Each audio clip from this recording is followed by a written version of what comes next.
Section 17.1, Viruses. By the end of this section, you will be able to describe how viruses were first discovered and how they are detected, explain the detailed steps of viral replication, and describe how vaccines are used in prevention and treatment of viral diseases. Figure 17.2. A. The tobacco mosaic virus, seen by transmission electron microscopy, was the first virus to be discovered. B. The leaves of an infected plant are shown. No one knows exactly when viruses emerged or from where they came, since viruses do not leave historical footprints such as fossils. Modern viruses are thought to be a mosaic of bits and pieces of nucleic acids picked up from various sources along their respective evolutionary paths. Viruses are acellular, parasitic entities that are not classified with any domain because they are not considered alive. They have no plasma membrane, internal organelles, or metabolic processes, and they do not divide. Instead, they infect a host cell and use the host's replication processes to produce progeny virus particles. Viruses infect all forms of organisms, including bacteria, archaea, fungi, plants, and animals. Living things grow, metabolize, and reproduce. Viruses replicate, but to do so, they are entirely dependent on their host cells. They do not metabolize or grow, but are assembled in their mature form. Viruses are diverse. They vary in their structure, their replication methods, and in their target hosts, or even host cells. While most biological diversity can be understood through evolutionary history, such as how species have adapted to conditions and environments, much about virus origins and evolution remains unknown. How viruses replicate. Viruses were first discovered after the development of a porcelain filter called the Chamberlain-Pasteur filter, which could remove all bacteria visible under the microscope from any liquid sample. In 1886, Adolf Meyer demonstrated that a disease of tobacco plants, tobacco mosaic disease, could be transferred from a diseased plant to a healthy one through liquid plant extracts. In 1892, Dmitry Ivanovsky showed that this disease could be transmitted in this way even after the Chamberlain-Pasteur filter had removed all viable bacteria from the extract. Still, it was many years before it was proven that these filterable infectious agents were not simply very small bacteria, but were a new type of tiny disease-causing particle. Virions, single virus particles, are very small, about 20 to 250 nanometers. 1 nanometer is equal to 1/1,000,000th of a millimeter. These individual virus particles are the infectious form of a virus outside the host cell. Unlike bacteria, which are about 100 times larger, we cannot see viruses with a light microscope, with the exception of some large virions of the pox virus family. Figure 17.3.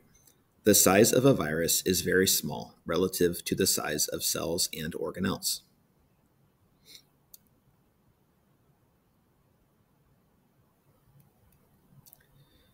It was not until the development of the electron microscope in the 1940s that scientists got their first good view of the structure of the tobacco mosaic virus and others.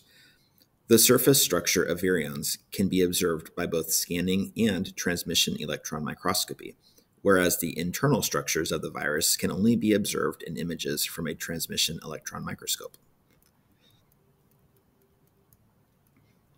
Figure 17.4. The Ebola virus is shown here as visualized through A, a scanning electron micrograph, and B, a transmission electron micrograph.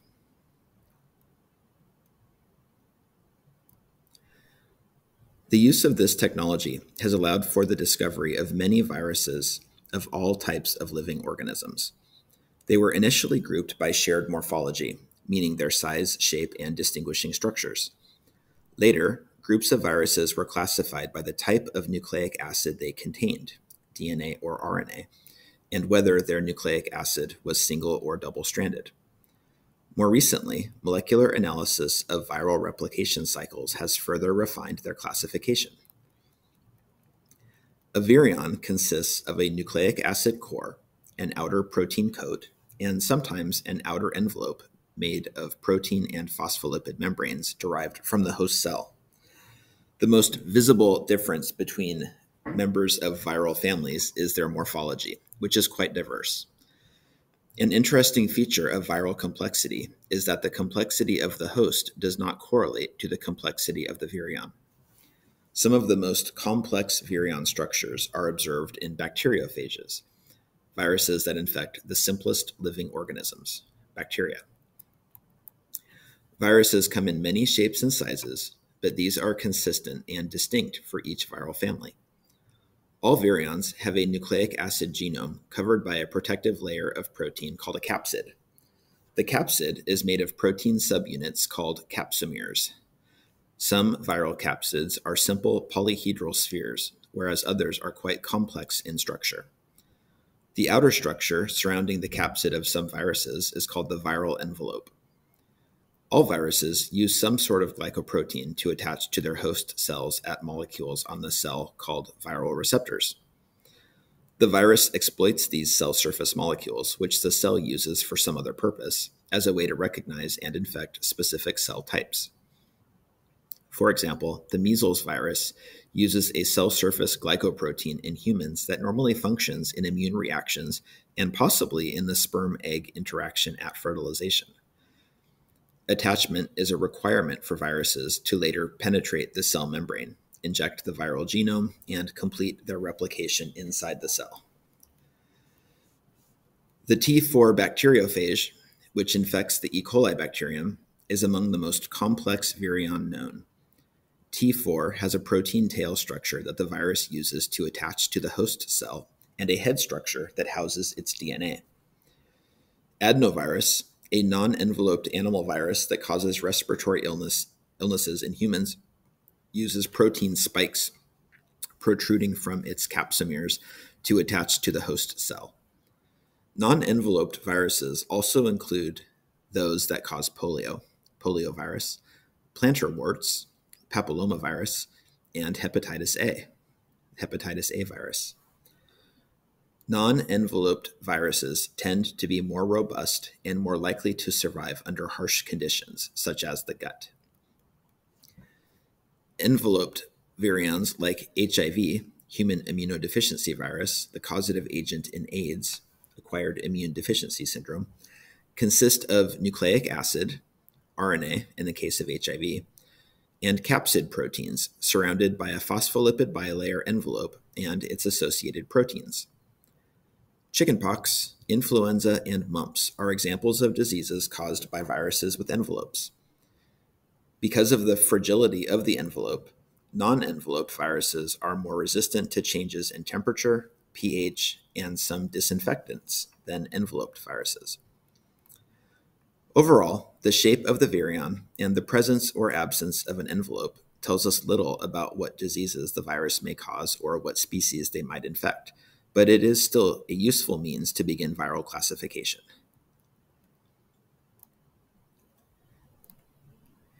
Figure 17.5.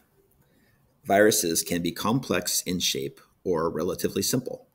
This figure shows three relatively complex virions. The bacteriophage, T4, with its DNA-containing head group and tail fibers that attach to host cells. Adenovirus, which uses spikes from its capsid to bind to the host cells. And HIV, which uses glycoproteins embedded in its envelope to do so. Notice that HIV has proteins called matrix proteins internal to the envelope, which help stabilize virion shape. HIV is a retrovirus, which means it reverse transcribes its RNA genome into DNA, which is then spliced into the host's DNA.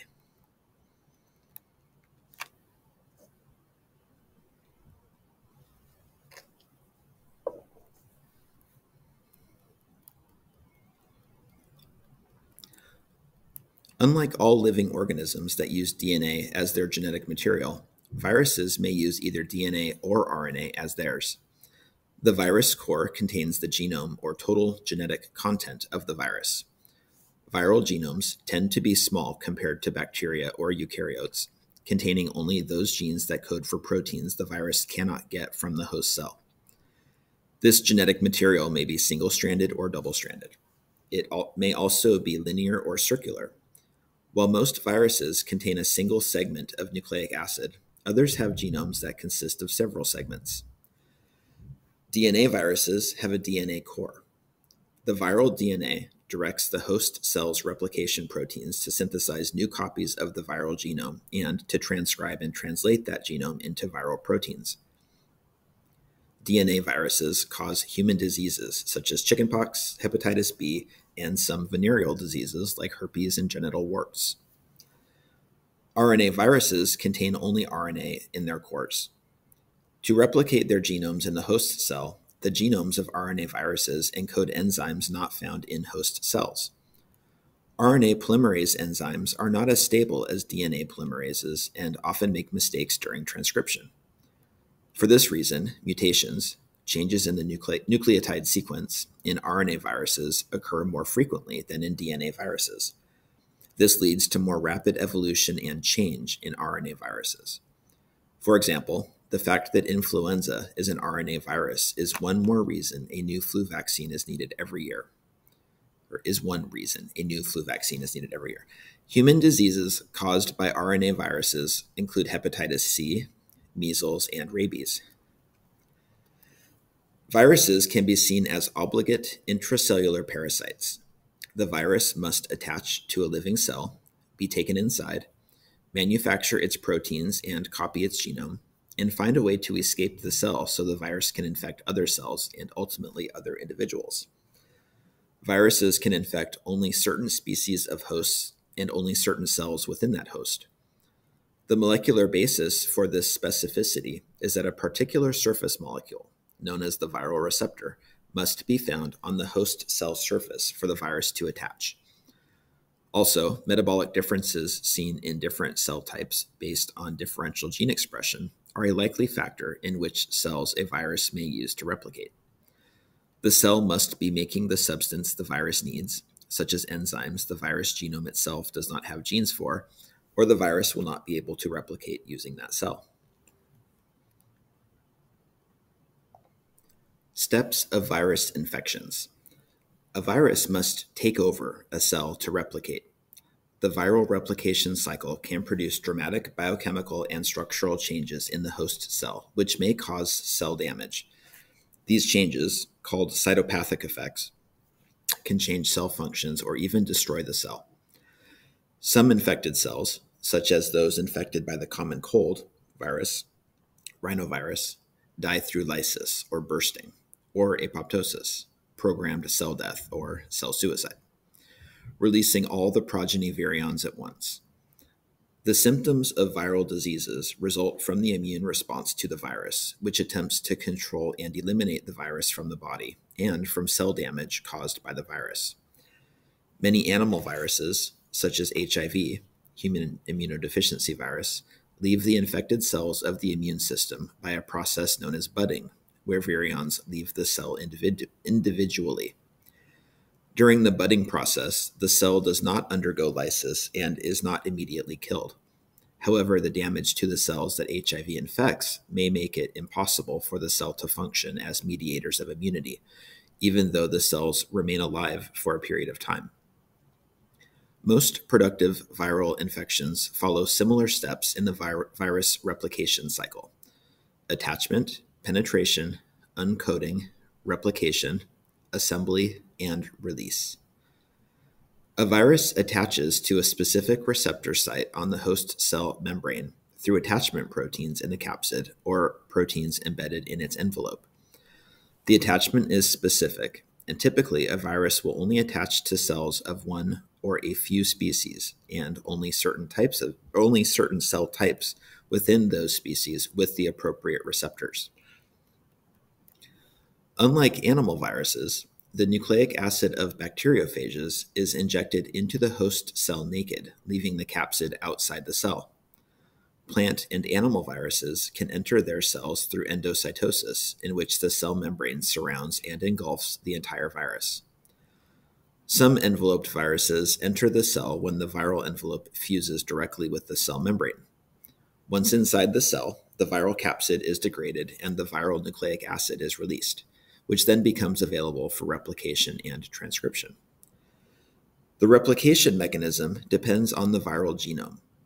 DNA viruses usually use host cell proteins and enzymes to make additional DNA that is used to copy the genome or be transcribed to messenger RNA, mRNA, which is then used in protein synthesis.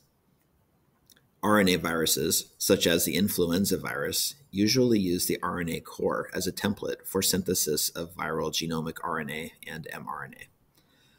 The viral mRNA is translated into viral enzymes and capsid proteins to assemble new virions. Of course, there are exceptions to this pattern.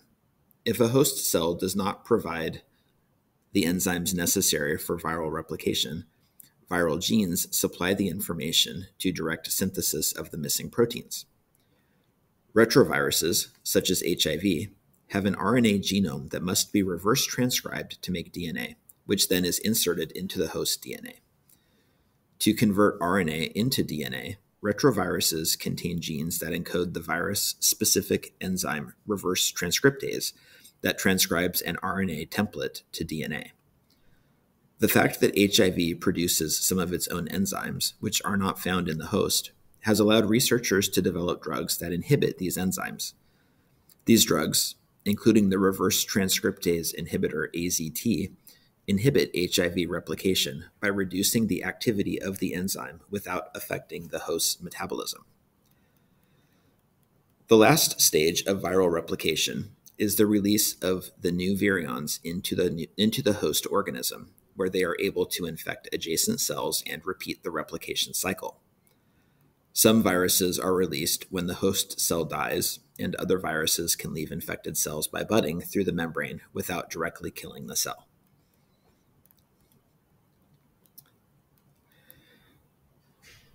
Figure 17.6. In influenza virus infection, glycoproteins attach to a host epithelial cell. As a result, the virus is engulfed. RNA and proteins are made and assembled into new virions. Step 1. Influenza virus becomes attached to a target epithelial cell. Step 2. The cell engulfs the virus by endocytosis. Step 3. Viral contents are released. Viral RNA enters the nucleus where it is replicated by the viral RNA polymerase. Step 4. Viral mRNA is used to make viral proteins. Step 5. New viral particles are made and released into the extracellular fluid. The cell, which is not killed in the process, continues to make new virus. Viruses and disease. Viruses cause a variety of diseases in animals, including humans, ranging from the common cold to potentially fatal illnesses like meningitis. These diseases can be treated by antiviral drugs or by vaccines, but some viruses, such as HIV, are capable of avoiding the immune response and mutating so as to become resistant to antiviral drugs.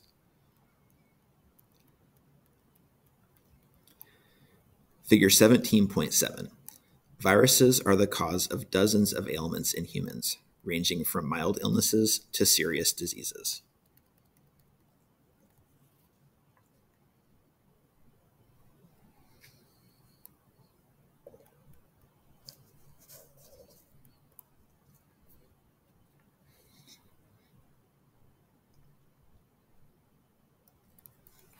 Vaccines for prevention. While we do have limited numbers of effective antiviral drugs, such as those used to treat HIV and influenza, the primary method of controlling viral disease is by vaccination, which is intended to prevent outbreaks by building immunity to a virus or virus family. A vaccine may be prepared using weakened live virus, killed viruses, or molecular subunits of the virus. In general, live viruses lead to better immunity, but have the possibility of causing disease at some low frequency. Killed viral vaccine and the subunit viruses are both incapable of causing disease, but in general lead to less effective or long-lasting immunity. Weakened live viral vaccines are designed in the laboratory to cause few symptoms in recipients while giving them immunity against future infections. Polio was one disease that represented a milestone in the use of vaccines. Polio epidemics occurred with increasing frequency and impact as the 20th century progressed, becoming a terrifying and tragic event each summer. Tens of thousands of people died, and many more were paralyzed. Children made up a large portion of the victims. Using killed virus tested on the HeLa cell line, originally obtained from Henrietta Lacks and then mass-produced to meet the need, Jonas Salk developed a successful vaccine. Mass immunization campaigns in the US in the 1950s with killed vaccine and the 1960s with live vaccine essentially eradicated the disease. The success of the polio vaccine paved the way for the routine dispensation of childhood vaccines against measles, mumps, rubella, chickenpox, and other diseases. Live vaccines are usually made by attenuation, weakening of the wild type or disease-causing virus by growing it in the laboratory in tissues or at temperatures different from what the virus is accustomed to in the host. For example, the virus may be grown in cells in a test tube, in bird embryos, or in live animals. The adaptation to these new cells or temperature induces mutations in the virus's genomes, allowing them to grow better in the laboratory while inhibiting their ability to cause disease when reintroduced into the conditions found in the host. These attenuated viruses thus still cause an infection, but they do not grow very well, allowing the immune response to develop in time to prevent major disease. The danger of using live vaccines, which are usually more effective than killed vaccines, is the low but significant risk that these viruses will revert back to their disease-causing form by back mutations. Back mutations occur when the vaccine undergoes mutations in the host such that it readapts to the host and can again cause disease, which can then be spread to other humans in an epidemic. This happened as recently as 2007 in Nigeria, where mutations in a polio vaccine led to an epidemic of polio in that country. Some vaccines are in continuous development because certain viruses, such as influenza and HIV, have a high mutation rate compared to other viruses or host cells. With influenza, mutation in genes for the surface molecules helps the virus evade the protective immunity that may have been obtained in a previous influenza season, making it necessary for individuals to get vaccinated every year. Other viruses, such as those that cause the childhood diseases measles, mumps, and rubella, mutate so little that the same vaccine is used year after year. Other vaccines are developed because of a new mutation of a well-known type of virus. Coronaviruses are very common in nature and various diseases, but a specific mutation of a particular coronavirus led to the COVID-19 pandemic. The rapid development of successful vaccines was due in part to scientists who had been working with other coronaviruses prior to the pandemic. Kismika S. Corbett, a research fellow and scientific lead, had deep experience and knowledge of coronaviruses, which was instrumental in developing one of the first vaccines by Moderna. She is now applying that experience to other respiratory diseases and vaccine development processes. Vaccines and antiviral drugs for treatment. In some cases, vaccines can be used to treat an active viral infection. In the case of rabies, a fatal neurological disease transmitted in the saliva of rabies virus-infected animals, the progression of the disease from the time of the animal bite to the time it enters the central nervous system may be 2 weeks or longer.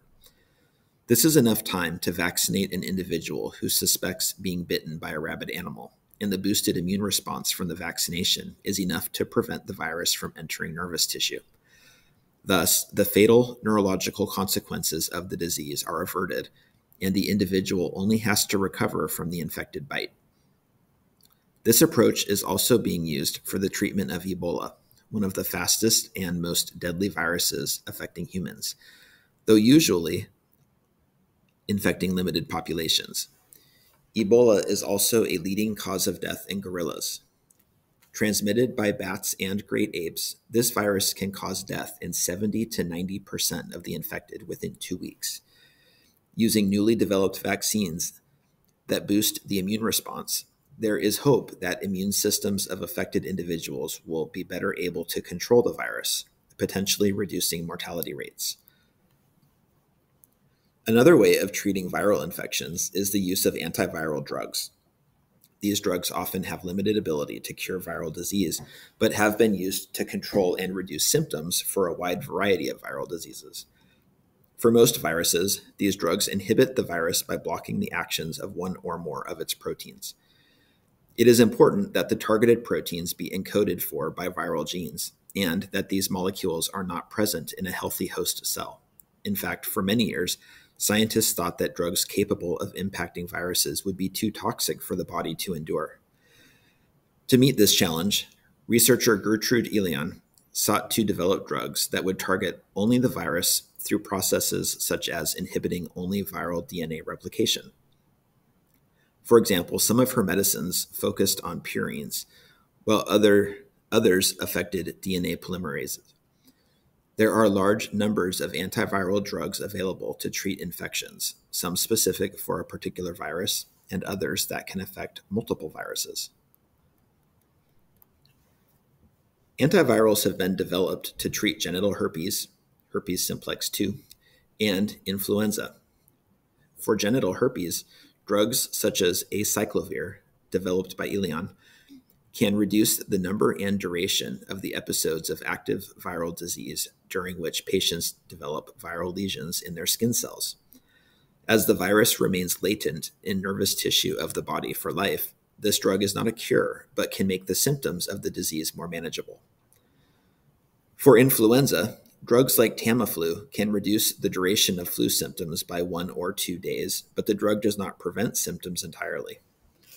Other antiviral drugs, such as ribavirin, have been used to treat a variety of viral infections. By far the most successful use of antivirals has been in the treatment of the retrovirus HIV, which causes a disease that, if untreated, is usually fatal within 10 to 12 years after being infected. Anti-HIV drugs have been able to control viral replication to the point that individuals receiving these drugs survive for a significantly longer time than the untreated. A particular challenge with HIV is its tendency to mutate quickly within the body of an individual patient. This leads to individual drug resistance and requires a different treatment strategy than many other diseases. David Ho was among the first to propose and develop a method to treat multiple mutations of HIV at the same time. Ho's efforts were a turning point in fighting AIDS. Anti-HIV drugs inhibit viral replication at many different phases of the HIV replicative cycle.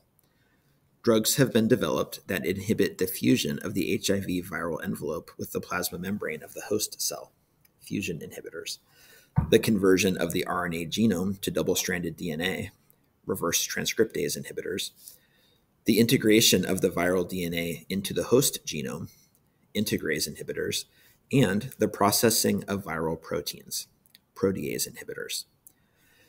When any of these drugs are used individually, the virus's high mutation rate allows the virus to rapidly evolve resistance to the drug.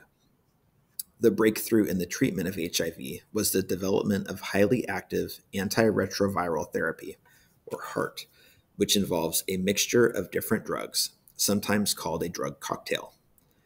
By attacking the virus at different stages of its replication cycle, it is difficult for the virus to develop resistance to multiple drugs at the same time.